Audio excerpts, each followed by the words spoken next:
Shalom, selamat malam Jemaat Tuhan. Kembali kita bertemu di RTM. Dan malam hari ini mari kita persiapkan hati kita. Waktu terus berlalu, waktu terus berjalan.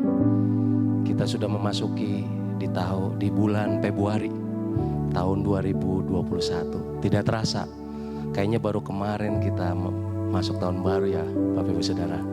Namun malam hari ini kita sudah memasuki bulan Februari di tanggal 18 Saudara. Amin. Mari kita persiapkan biar terus kita diberikan hati yang bijaksana dalam menghitung hari-hari ini yang semakin jahat ini. Biar Tuhan tuntun kita. Di RTM ini kita mau supaya jemaat Tuhan diberkati, terus bertumbuh di dalam firman Tuhan. Amin. Mari sama-sama kita naikkan pujian, ajar kami Tuhan untuk menghitung hari-hari kita semakin bijaksana.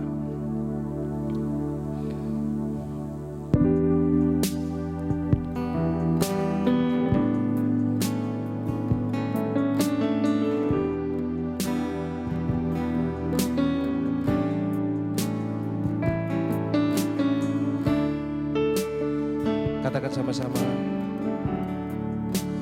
Ajar kami Tuhan menghitung hari-hari agar kami beroleh hati bijaksana.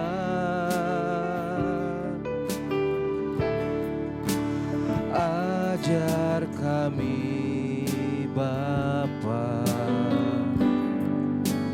hidup dalam jalan-Mu agar semua rencana-Mu digenapi. Bapak Ibu Saudara, mari katakan sama-sama. Mulialah nama-Mu Tuhan, dan ajaib jalan-Mu. Pimpin kami di setiap waktu. Besar setiamu Tuhan, agunglah karya-Mu. Yesus, kami bersyukur padamu. Jemaat Tuhan, kita katakan dari awal lagi, ajar kami Tuhan.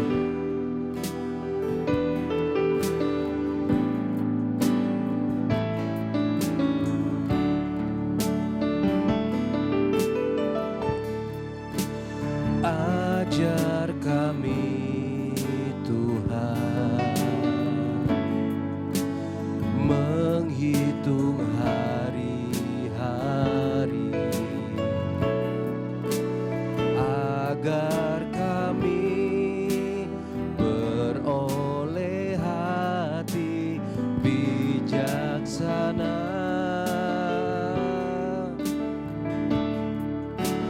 Ajar kami Bapa hidup dalam jalan-Mu agar semua rencana-Mu digenapi. Katakan mulialah, mulialah nama-Mu Tuhan, dan ajaib jalan-Mu. Pimpin kami di setiap waktu. besar setiamu, besar setiamu Tuhan. Agunglah karyamu, Yesus, kami bersyukur padamu. Katakan dengan lebih sungguh lagi, mulia, mulialah namamu Tuhan, dan ajaib jalanmu. Pimpin kami di setiap waktu. Besar setiamu Tuhan, agunglah karyamu Tuhan Yesus. Yesus, kami bersyukur padamu. Katakan, Yesus, kami bersyukur. Yesus, kami bersyukur pada. Sekali lagi jemaat Tuhan, katakan, Yesus, kami bersyukur. Yesus, kami bersyukur padamu. Mari kita bersyukur buat kebaikan Tuhan, kasih setianya kepada kita. Selalu baru rahmatnya, kemurahannya, kebaikannya, pemeliharaan Tuhan. Kami bersyukur, oh, haleluya. Kami memuji kebesaran-Mu, sebab Engkau besar, ajaib perbuatan-Mu. Yaralabasi kalamatakanamu, yaralamu, yaralabase, yaralamu. Amin.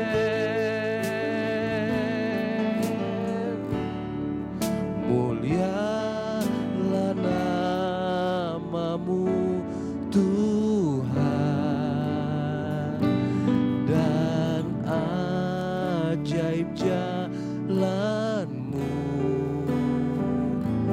Pimpin kami di setiap waktu. Besar setiamu Tuhan, besar setiamu Tuhan. Agunglah karyamu, Yesus, kami bersyukur padamu. Sekali lagi katakan, Yesus, kami bersyukur. Yesus, kami bersyukur padamu. Terima kasih Tuhan, kami bersyukur Engkau sudah hadir di tengah kami.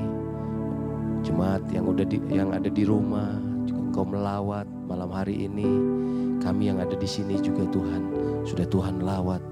Biarlah malam hari ini kami memerenungkan firman Tuhan, urapi hamba-Mu. Tuhan, biarlah yang keluar firman yang boleh membangun kami, membimbing kami, menuntun kami, sehingga kami terus bertumbuh dan berpegang terus kepada firman Tuhan. Terima kasih Tuhan, kami serahkan waktu pada malam hari ini untuk kebenaran firman-Mu. Di dalam nama Tuhan Yesus, haleluya, amin.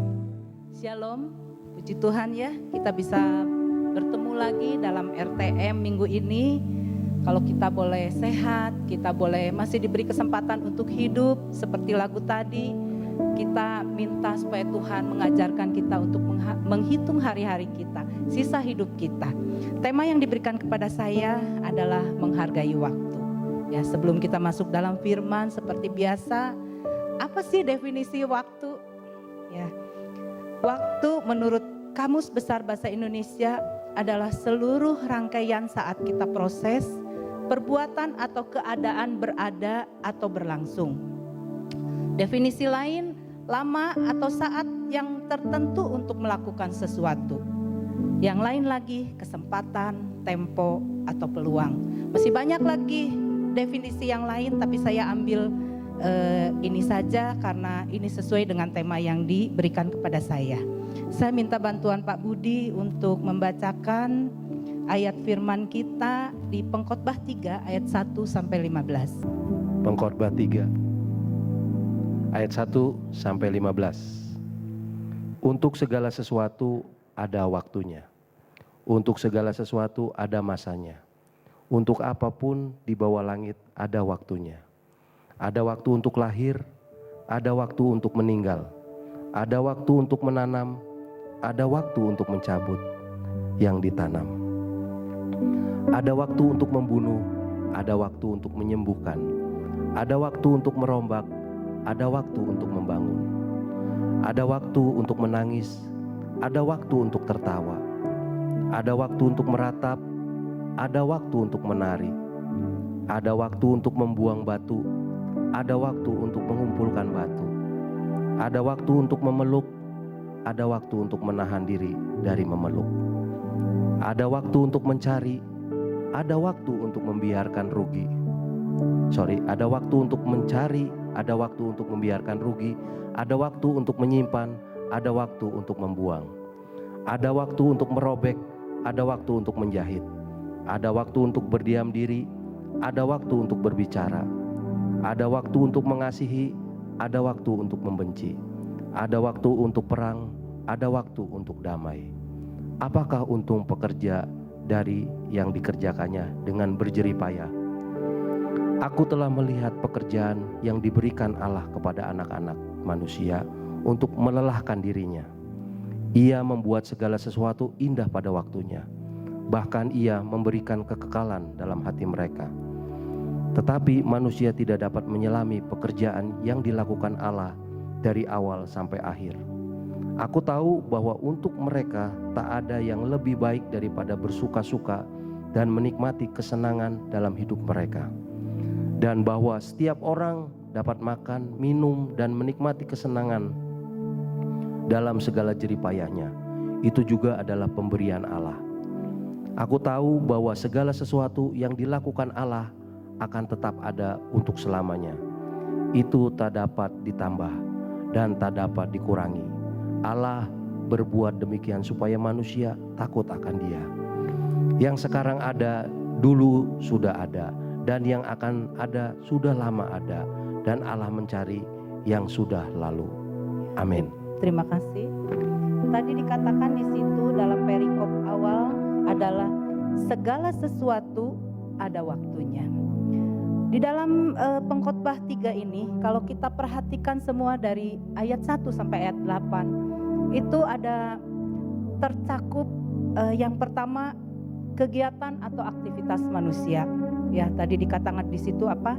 Mencabut, menanam, membunuh, menyembuhkan, merombak, membangun. Terus tadi dikatakan apa? Mencari batu ya. Mencari batu, membuang batu. Itu aktivitas atau kegiatan manusia. Apalagi yang tercakup dalam segala sesuatu menurut Pengkhotbah 3 ini, ya. Ada perasaan di situ. Perasaan menangis, tertawa, meratap, menari, mengasihi, membenci, memeluk atau menahan untuk memeluk, ya. Terus yang ketiga, yang terkandung dalam segala sesuatu adalah peristiwa kehidupan. Di situ dikatakan ada lahir, ada mati. Ya, ada perang, ada damai.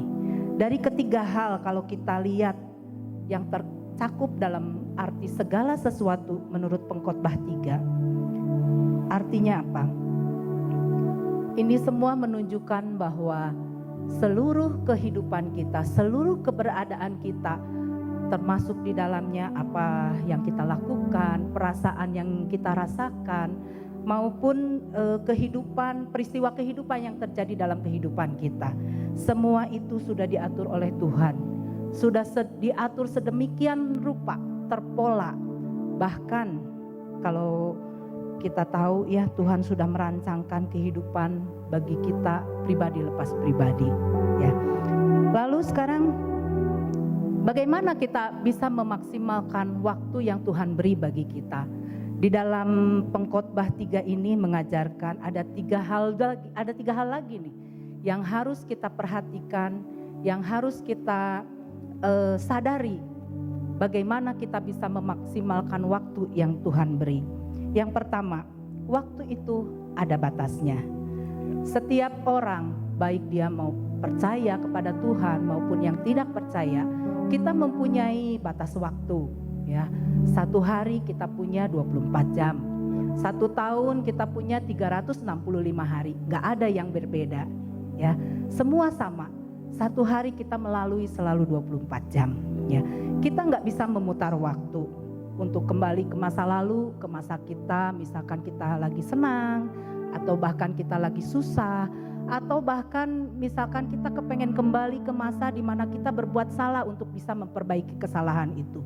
Itu udah gak makan mungkin, karena segala sesuatu ada waktunya, ada batasnya ya.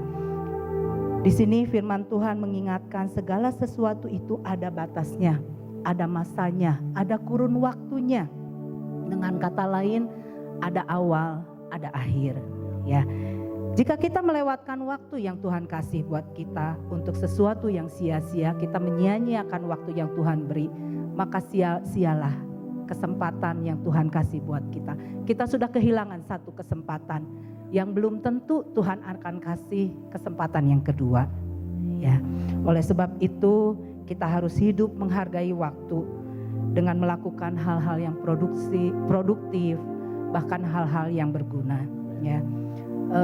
Saya punya family, punya tante yang terlalu baik. Saya dengar sebenarnya ini family dari suami saya. Dia terlalu baik. Dia mengizinkan anaknya, terserah kamu mau berbuat apa. Kamu mau sekolah boleh, mau nggak sekolah juga boleh, mau belajar boleh, nggak belajar boleh. Nah, akhirnya anak-anaknya ini menyia-nyiakan kesempatan mereka untuk belajar di masa mudanya. Akhirnya pada saat dia dewasa, dia harus terjun untuk bekerja. Mereka nggak bisa bekerja. Bahkan akhirnya dia ada yang terlibat dengan narkoba, melakukan hal-hal yang tidak baik. Nah, di sini saya mengingatkan untuk anak-anak muda, pergunakan waktu kalian di dalam belajar saat ini, karena ada masanya kalian gak akan mendapatkan waktu untuk belajar seperti ini ya. Bagi kita orang-orang tua yang bekerja di masa kita muda, kita harus mempersiapkan diri juga, mempergunakan waktu kita untuk bekerja sebaik-baiknya, karena suatu saat nanti ada waktunya kita akan berhenti dari bekerja dan kita harus menikmati hasil apa yang kita perbuat hari ini ya. Jadi yang pertama, waktu itu ada batasnya. Nah, ada hal lain, bagaimana kita bisa memaksimalkan waktu yang Tuhan berikan bagi kita ya. Yang kedua yang harus kita sadari, waktu Tuhan itu pasti yang terbaik ya. Kita lihat kalau kita baca tadi di ayat 11, sebentar saya bacakan saja. Ia membuat segala sesuatu indah pada waktunya, bahkan ia memberikan kekekalan dalam hati mereka, tetapi manusia tidak dapat menyelami pekerjaan yang dilakukan Allah dari awal sampai akhir. Ayat ini mengingatkan kita bahwa waktu Tuhan adalah yang terbaik. Seringkali kita berdoa pada saat kita mengalami masalah, ada pergumulan, sakit penyakit, kita berharap Tuhan menjawab doa kita pada saat itu.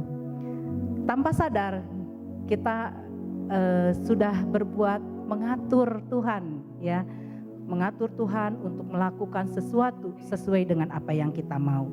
Padahal waktu Tuhan atau kairosnya Tuhan itulah yang terbaik. Karena Tuhan tahu kapan jawaban doa itu harus diberikan bagi kita. Seperti misalkan kalau kita punya anak kecil, dia minta pisau, apakah kita akan kasih? Tentu enggak ya.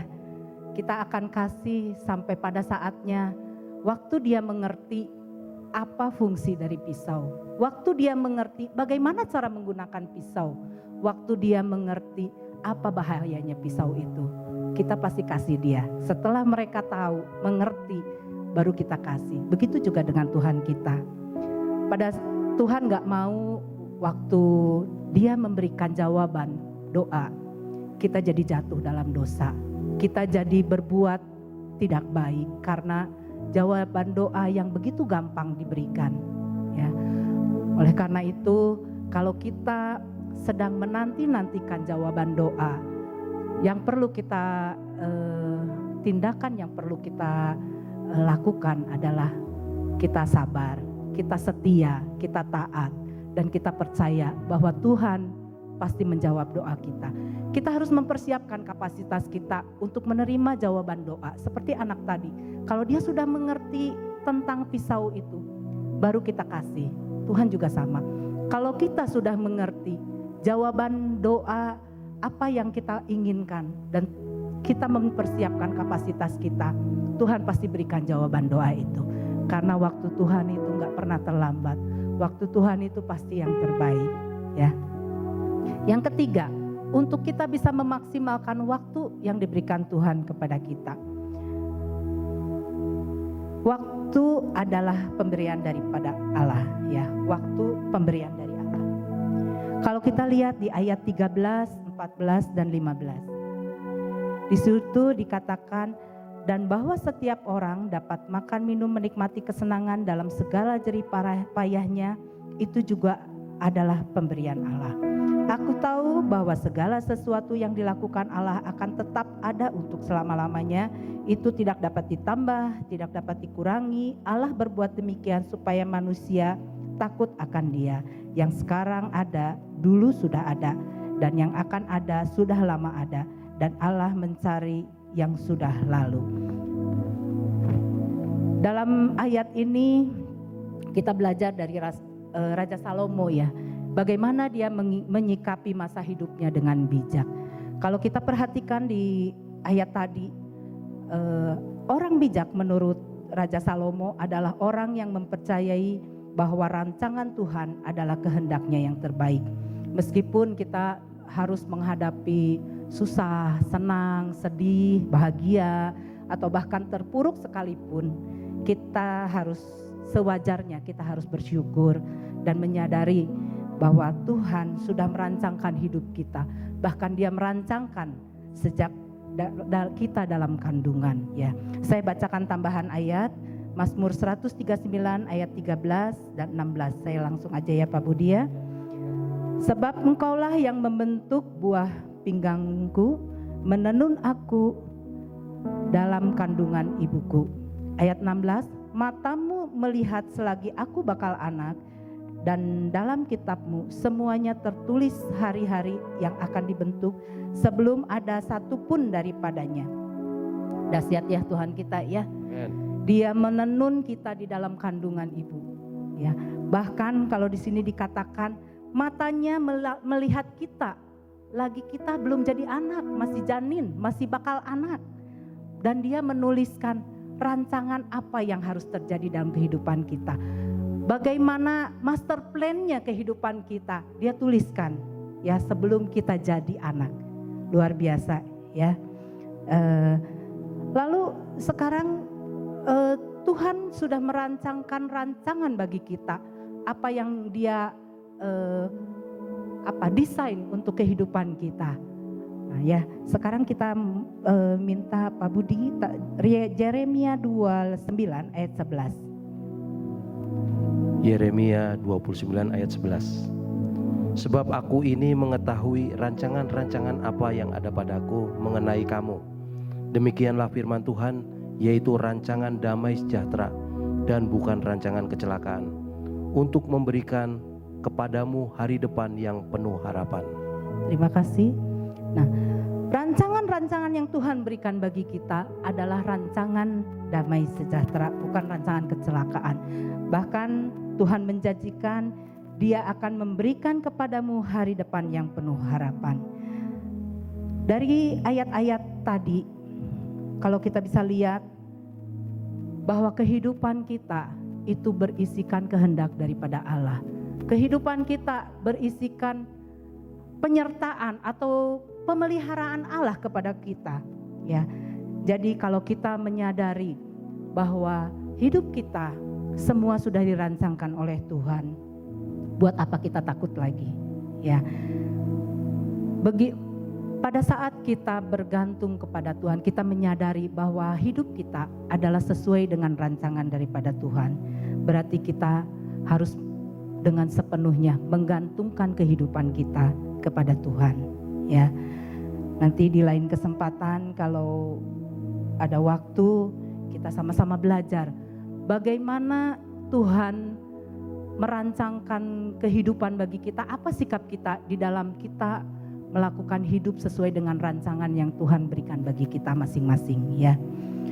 Saya minta di Roma 12 ayat 1 dan 2. Roma 12 ayat yang pertama. Karena itu saudara-saudara, demi kemurahan Allah aku menasihatkan kamu, supaya kamu mempersembahkan tubuhmu sebagai persembahan yang hidup, yang kudus, dan yang berkenan kepada Allah. Itu adalah ibadahmu yang sejati. Ayat 2-nya. Ayat 2, jangan kamu menjadi serupa dengan dunia ini, tetapi berubahlah oleh pembaharuan budimu, sehingga kamu dapat membedakan manakah kehendak Allah, apa yang baik, yang berkenan kepada Allah, dan yang sempurna. Ya, kalau kita menyadari bahwa waktu itu adalah anugerah dari Allah, kita nggak tahu seberapa lama lagi sisa hidup kita yang Tuhan beri buat kita, ya. Jadi jangan sampai kita menyia-nyiakan waktu yang Tuhan kasih. Di sini dikatakan tujuan hidup kita adalah mempersembahkan tubuh sebagai persembahan yang hidup, yang kudus, dan yang berkenan kepada Allah. Jadi di sisa waktu hidup kita, pergunakan hidup kita untuk memuliakan Tuhan. Amen. Pergunakan, persembahkan hidup kita menjadi persembahan yang hidup, yang kudus, dan yang berkenan.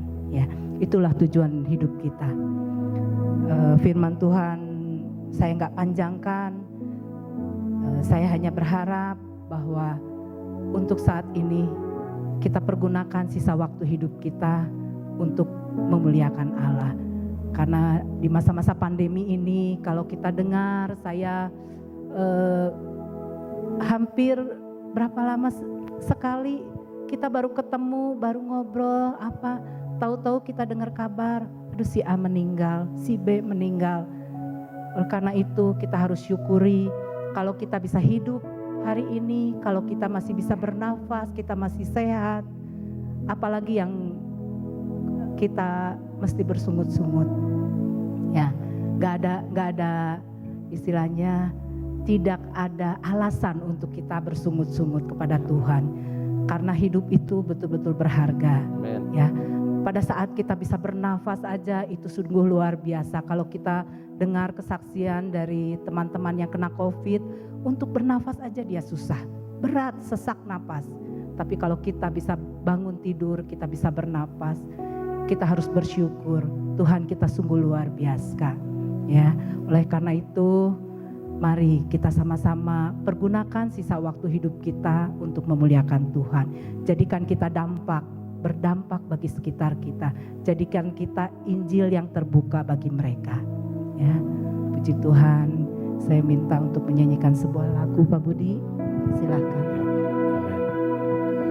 Pertolonganmu begitu ajaib, kau telah memikat hatiku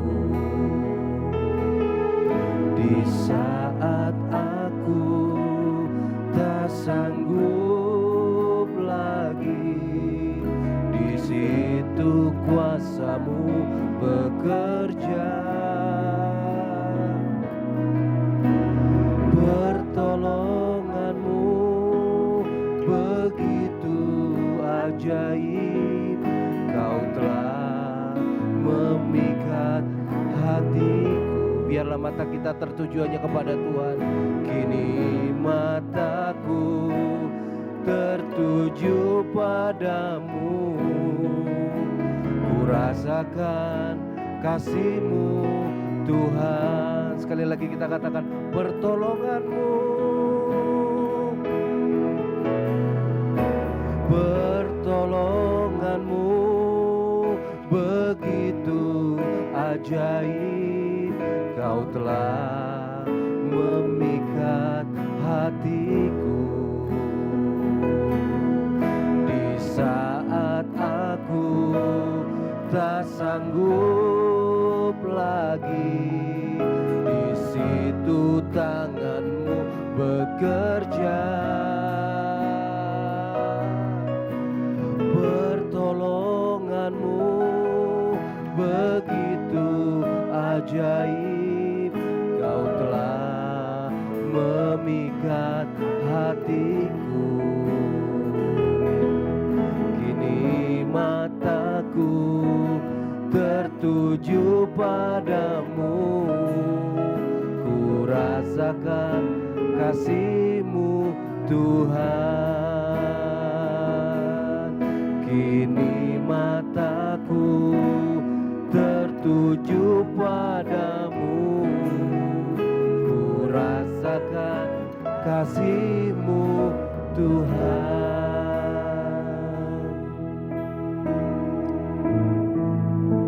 Bapak, Ibu, Saudara yang terkasih dalam Tuhan, coba kita renungkan firman Tuhan ini. Kalau saat ini kita masih menyia-nyiakan waktu yang Tuhan kasih buat kita masih menyia-nyiakan sisa hidup kita untuk sesuatu hal yang gak berguna, yang memalukan Tuhan. Saat ini kita ambil keputusan, kita mau memuliakan Tuhan. Tujuan hidup kita untuk pemuliaan namanya. Tujuan hidup kita untuk mempersembahkan hidup kita menjadi persembahan yang hidup, yang kudus, dan yang berkenan kepada Allah. Saat ini kita mau ambil keputusan. Biarlah Tuhan, Engkau yang menguatkan kami. Roh Kudus, Engkau yang terus memimpin kami. Berikan kekuatan bagi kami untuk kami hidup sesuai dengan rancangan yang Kau rancangkan bagi kami. Terima kasih Tuhan Yesus kalau Engkau memberikan kesehatan bagi kami. Terima kasih karena Engkau sudah mendesain kehidupan kami sedemikian rupa sesuai dengan apa yang Kau mau. Terima kasih untuk pertolongan yang Kau berikan bagi kami di saat kami lemah. Engkau selalu menolong kami. Ajar terus kami Tuhan untuk kami setia. Ajar kami Tuhan untuk kami selalu bersyukur di dalam setiap keadaan yang kami hadapi. Terima kasih Tuhan Yesus. Biarlah kami boleh belajar melalui firman yang sudah kami sampaikan ini. Biarlah terus Roh Kudus yang menyempurnakan di dalam kehidupan kami. Terus memberikan pengertian-pengertian yang baru bagi kami. Terus mengingatkan kami untuk kami boleh berjalan sesuai dengan apa yang Kau mau. Biarlah kami boleh hidup sesuai dengan apa yang Kau mau. Terima kasih Tuhan, kami berdoa di dalam nama Tuhan Yesus Kristus. Haleluya. Amin. Ya, terima kasih buat semuanya, buat Pak Nino, Pak Budi, Pak Aryo, Samuel, Tirsa, Ibu Ane. Terima kasih buat pelayanannya. Tuhan Yesus memberkati.